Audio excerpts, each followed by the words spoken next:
Lecture du livre du prophète Isaïe, chapitre 52, verset 13, au chapitre 53, verset 12. Mon serviteur réussira, dit le Seigneur. Il montera, il s'élèvera, il sera exalté. La multitude avait été consternée en le voyant, car il était si défiguré qu'il ne ressemblait plus à un homme. Il n'avait plus l'apparence d'un fils d'homme.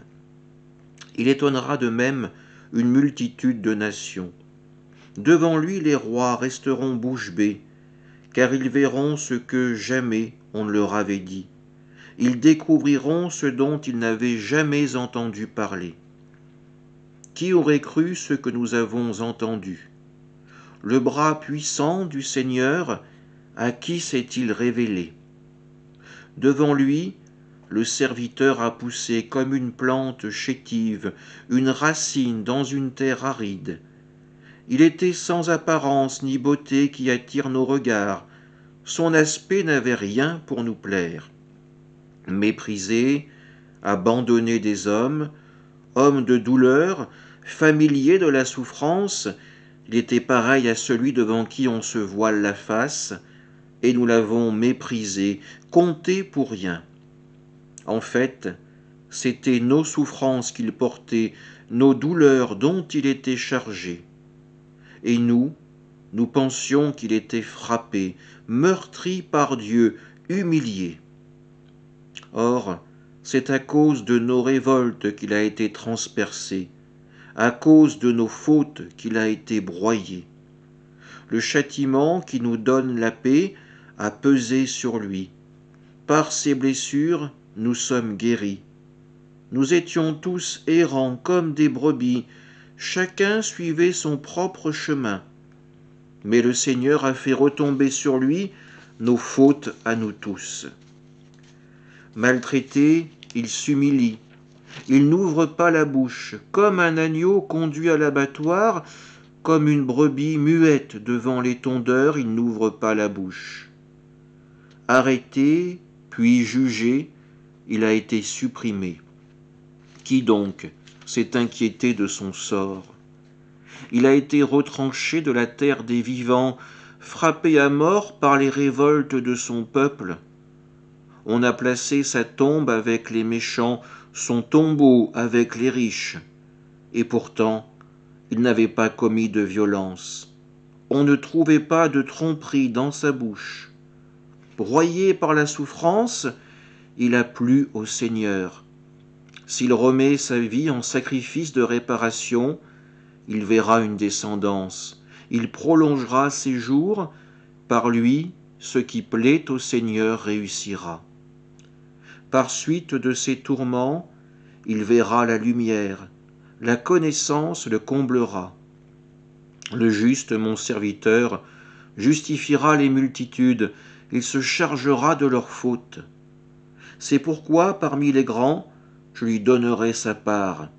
Avec les puissants, il partagera le butin, car il s'est dépouillé lui-même jusqu'à la mort, et il a été compté avec les pécheurs, alors qu'il portait le péché des multitudes et qu'il intercédait pour les pécheurs.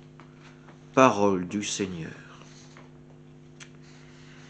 Mon serviteur réussira, dit le Seigneur. Il montera, il s'élèvera, il sera exalté. Quand nous entendons ces paroles du prophète Isaïe, nous pourrions croire que le Messie tant attendu par le peuple hébreu a pu accomplir sa mission dans la plus grande facilité. Pourtant, dès le verset suivant, nous comprenons notre méprise. La multitude avait été consternée en le voyant, car il était si défiguré qu'il ne ressemblait plus à un homme. Oui, quand nous entendons ce passage en ce vendredi saint, nous pouvons dans notre cœur contempler le Christ souffrant, celui qui est pendu au bois de la croix. Oui, c'est lui le méprisé, l'abandonné, celui qui devient la risée des foules, alors qu'il y a à peine quelques jours, les mêmes personnes l'acclamaient lors de son entrée dans Jérusalem. Pourtant cet homme que l'on imagine brisé et broyé a encore la force de porter sur lui le poids de nos péchés. La foule, les grands prêtres, pensaient que ce Jésus était un abandonné de Dieu, un être livré à sa colère divine. Or les condamnés, les perdus, c'étaient eux, c'était nous. Le châtiment qui nous donne la paix a pesé sur lui, nous dit Isaïe. Il pourrait hurler son désespoir du haut de la croix, nous accabler de reproches, nous maudire. Pourtant il garde le silence.